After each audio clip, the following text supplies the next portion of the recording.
Hello, welcome to Locked On Sharks, the premier hockey podcast of your favorite team in the Bay Area. And on today's episode, we're going to continue diving into expected to announce head coach David Quinn, and we're going to learn about his tenure with the Rangers with Jon Chick of the Locked On Rangers podcast. So all that and more on today's episode of Locked On Sharks. You're Locked On Sharks, your daily podcast on the San Jose Sharks. Part of the Locked On Podcast Network, your team every day.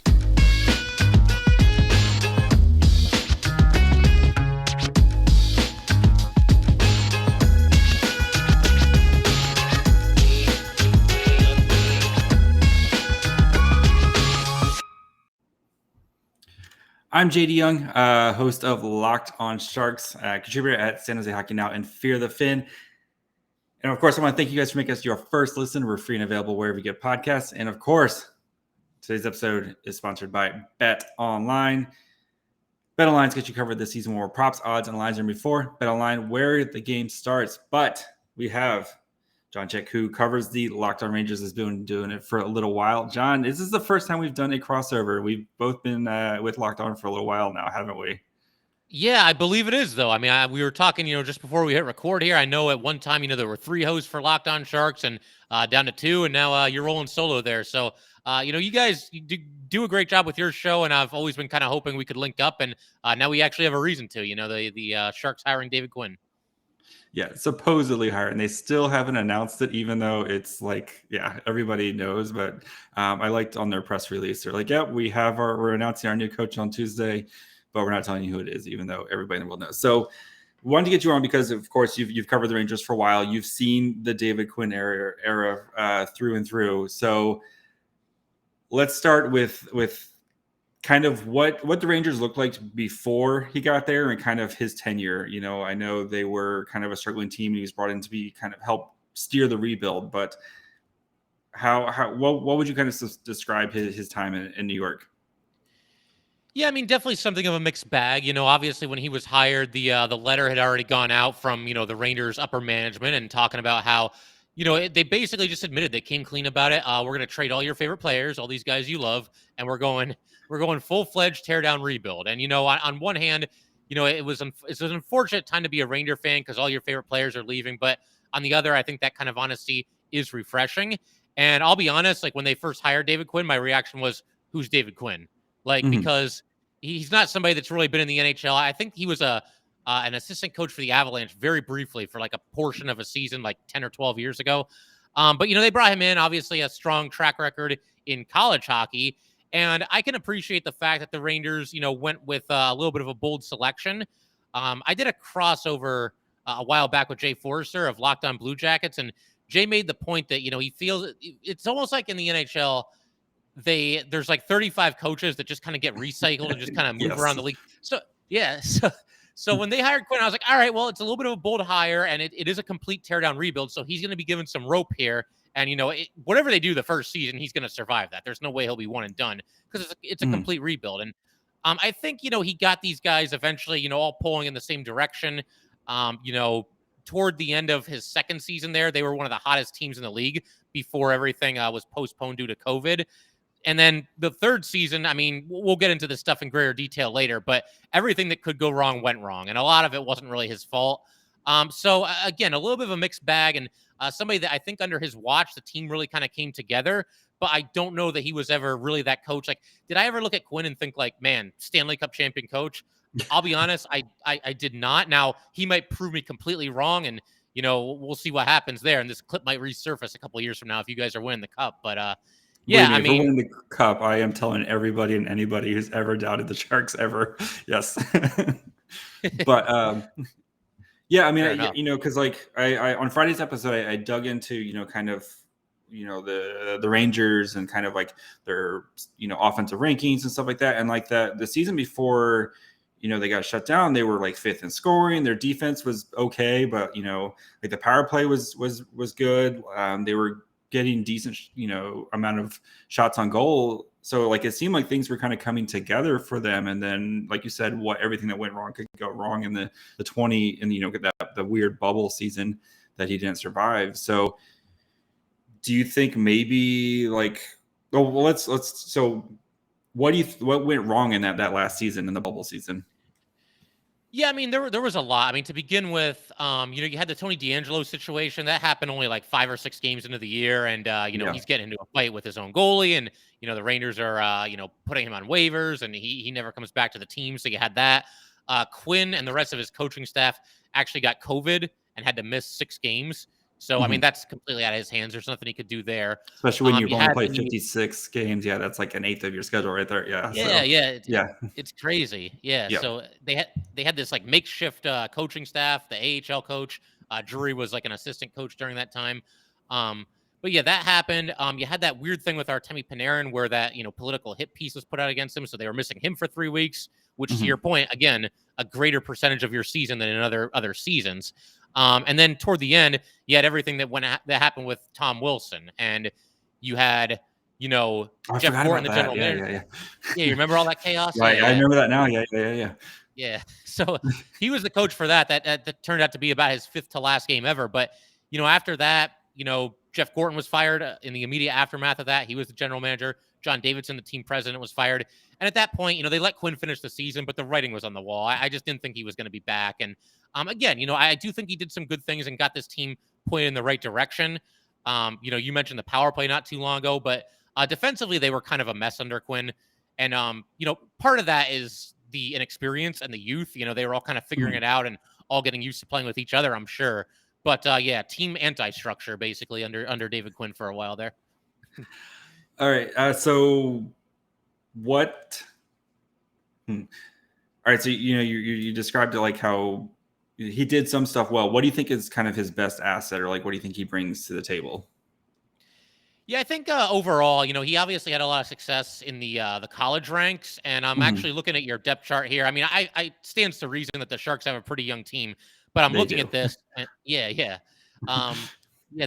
everybody's like in their 20s basically. There's like 3 or 4 guys that are over 30, but I think he would work better with a roster of younger players because my understanding is that, and this is just going by people that cover the team, they're in the locker room and they're really plugged in. But my understanding is that Quinn is a little bit of a micromanager where, he's kind of like keeping tabs on these guys all the time.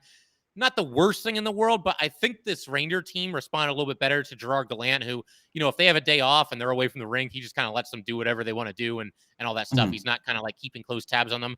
And, I wonder maybe if Quinn has kind of learned his lesson there that, he's not coaching in college anymore. He's got, full grown adults here, guys who've been playing professional hockey for, in some cases, many, many years. And he might, pull back the reins just a little bit there. But my understanding is that, some of the players that wasn't their favorite thing about David Quinn, that it kind of felt like he was always kind of like watching them like a hawk, so to speak, if that makes sense. Makes sense. All right, before we continue, and we're going to get into kind of how Quinn treats young players and how Quinn treats older players. Let's take a quick break, talk to you guys about our friends over at BetOnline. You guys know BetOnline is the fastest and easiest way to check in all your betting needs. They've got your favorite sports and events and the #1 online source for odds, lines, and games. You can find reviews and news for every league, including Major League Baseball. NFL starts next month, NBA, NHL, combat sports, esports, and even golf. They continue to be the top online resource for all your favorite sports wagering information, from live in-game betting, scores, and podcasts. They have you covered. So head to the website today. Use your mobile device to learn more about the action happening right now. Bet online, where the game starts. Okay, so a lot of Sharks fans right now, there's a lot of rumors that David Quinn doesn't like young players. We've heard, especially with like Capo Caco, who seemed pretty happy that Quinn left, because in his words, he felt like, you make one mistake, you're going to the fourth line. And Sharks have already been living this with Bob Bugner, especially with a lot of their young players, Jonathan Dahlin, who is no longer with the Sharks. Ryan Merkley, he would get benched for, plenty of time. And of course, we have our one precious William Eklund, who's making the jump back over. Should we be worried about William Eklund and his playing time? No, again, I think it's a situation where he'll probably learn from those mistakes. And William Eklund is obviously somebody that you have to play.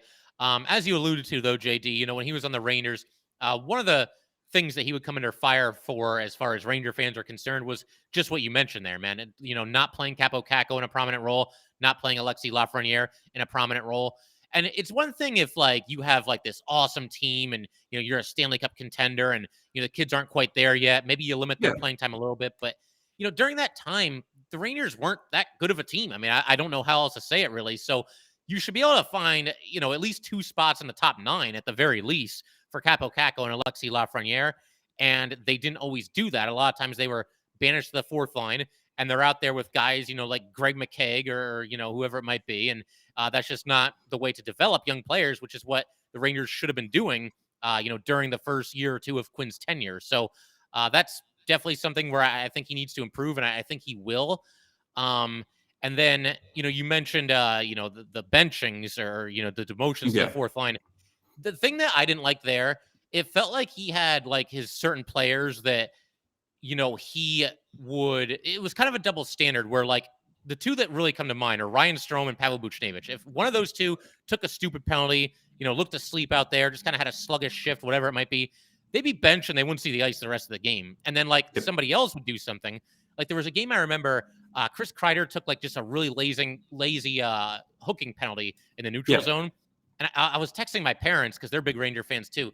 And they're like, I texted them. I was like, dude, if Buchnevich did that, he'd be benched for 2 weeks.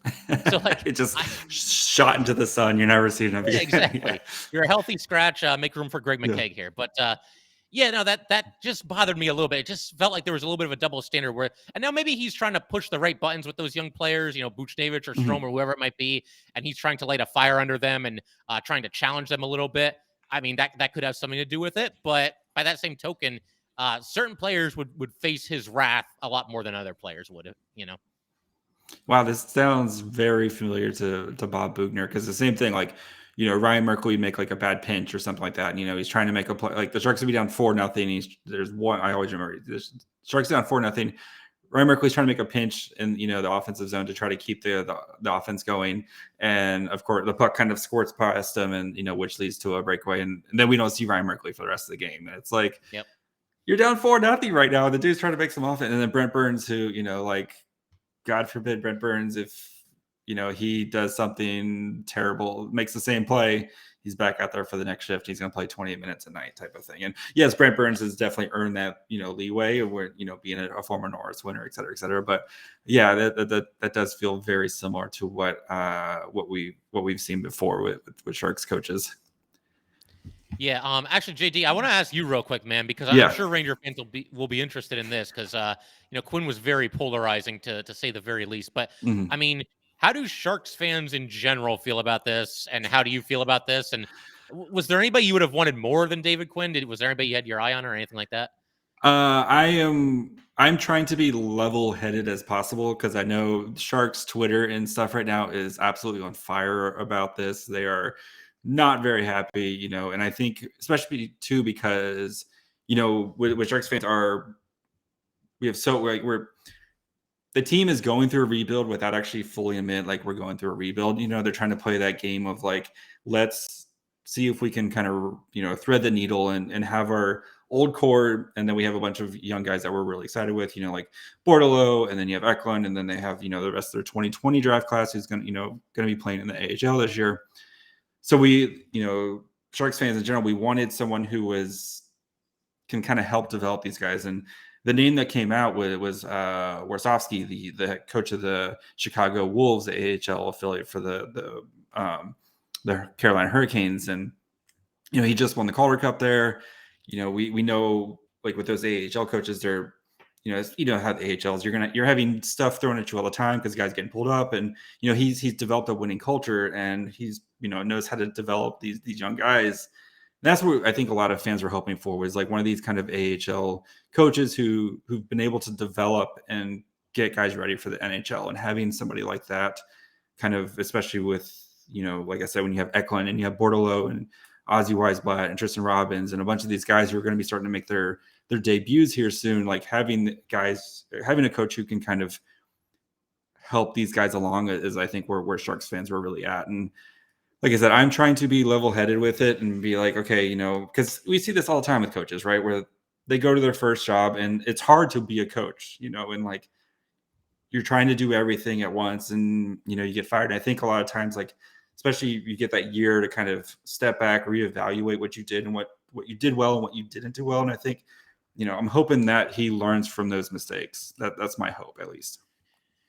Yeah, for sure. I mean, if it makes you feel any better, if it makes Sharks fans feel any better, you look at the Rangers' current coach, it's Gerard Gallant. Things didn't really go all that great at his first job with Columbus, but everywhere he's been there since, he's won. I mean, I realize he kind of got a bad deal both in Florida as well as in Vegas, but yeah, I mean, sometimes you're just not quite ready, or you might not be aware of some of the things that you don't know, and sometimes it can click with a second opportunity. So we'll see. I'm definitely gonna be pulling for him. I mean, I didn't dislike David Quinn. It's just a situation where, once he was fired and Gerard Gallant was there, it was kind of like, oh yeah, we just upgraded, And So. I mean, whenever I'm excited for you guys to be, in 2 years to have him replaced by Pete DeBoer, because that seems to be the natural cycle of, Gerard Gallant getting replaced by Pete DeBoer.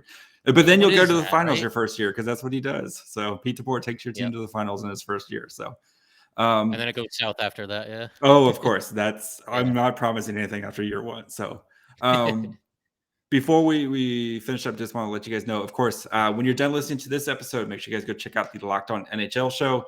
They've got you covered 5 days a week with everything going on, especially right now, the Matthew Tkachuk trade. I'm sure the Monday episode is going to be insane. Where were you Friday night when that sucker went down? Man, I was like half asleep to the point that, like, when I saw it, I thought like, oh, somebody's just screwing around. It's one of those fake accounts, and Yeah. you know how it is. People always do that. I almost fell for one not that long ago with the Rangers, but pretty crazy, man. Tkachuk to the Panthers, and Huberdeau, Weegar, and the rest of the every asset that the Panthers have to the Flames. Pretty crazy. Yeah, right? I was at a baseball game, and I was like, oh wow, this is fun. So, but yeah, so Locked On NHL, they've got you covered. I'm sure they're going to be breaking down the Tkachuk trade, and as close as the NHL is going to get to the NBA offseason. So, John, before we get out of here, we've talked a lot about the young players. How does Quinn kind of go with the veterans? Because the Sharks do have a fair amount of veterans. You have Erik Karlsson, who's going to be kind of taking the reins now in the defensive zone with Brent Burns gone. You have much Hurdle. You've got Logan Couture. You've got Timo Myers. Who's he's still only 25, but he's been playing forever, and he's gonna be looking for a new deal. How does he kind of work with these veteran guys? Yeah, I mean, I think with the Rangers, he did a nice job with them. He set them up in positions to succeed, and I think his line combinations tended to make sense more often than not.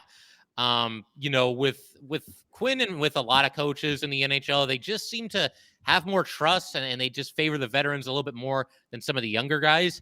I think that was kind of the case with David Quinn. Like I mentioned, there were times where, either Kako or Lafreniere were banished to the fourth line, which is something that you don't want to see. I mean, to be fair, Gerard Gallant didn't name a captain either, but they never named a captain under David Quinn. And I know some people kind of held that against him. I mean, for me, I think it's probably high time for the Rangers to finally name a captain. But by that same token, it's his decision.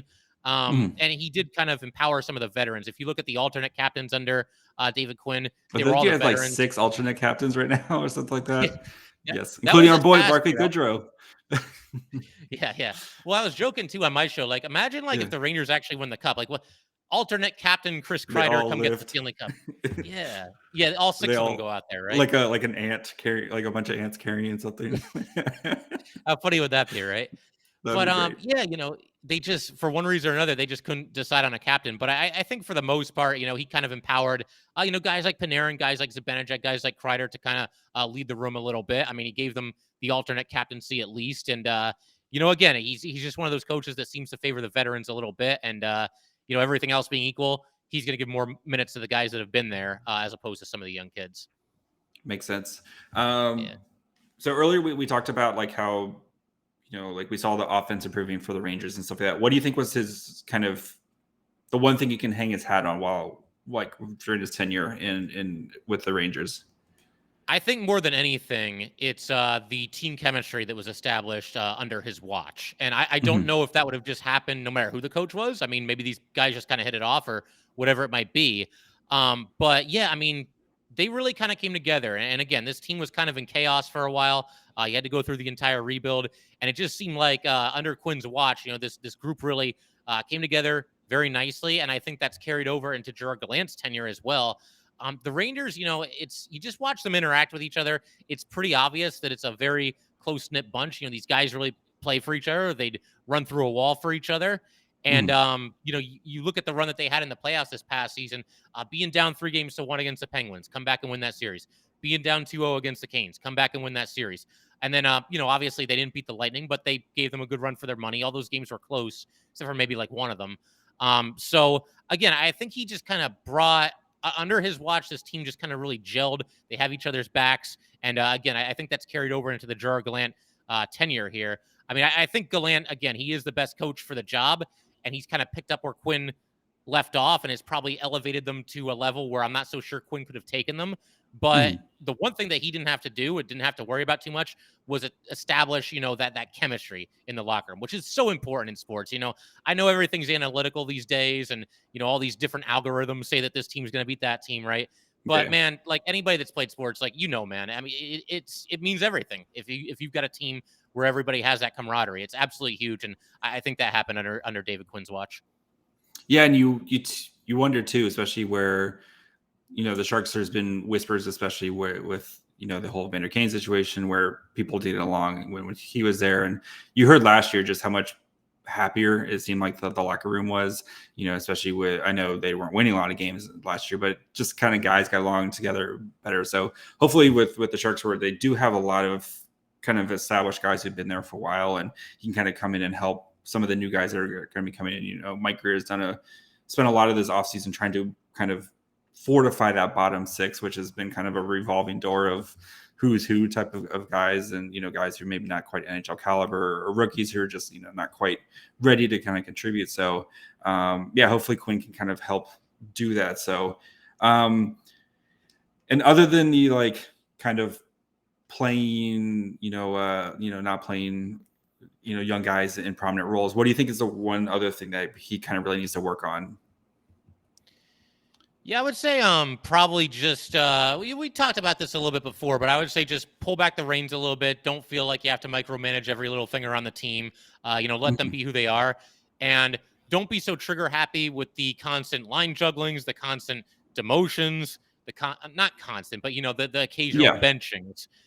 Just a little bit too trigger happy with that. And I think for a young team especially, the last thing you want is for these guys to be out there playing scared and being terrified of making a mistake and thinking, oh man, if I turn the puck over, I'm going to be benched the rest of the game. That's no good. I mean, the Sharks just aren't going to come along if that's the case, if they're out there afraid to make a mistake. So again, I hope that Quinn, he's a little bit tough, and he can still be tough.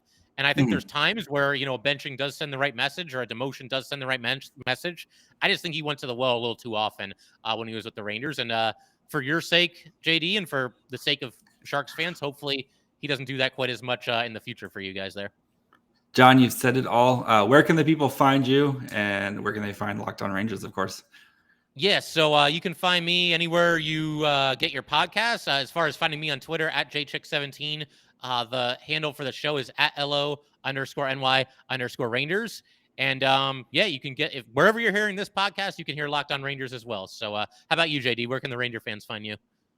Of course, you can find me on Twitter at MyFryhole, the show, wherever you get podcasts as well, Apple, Spotify, Odyssey, and then Twitter, Facebook, Instagram. You can find the show at Locked On Sharks, where I'm doing all that as well. Please subscribe on YouTube.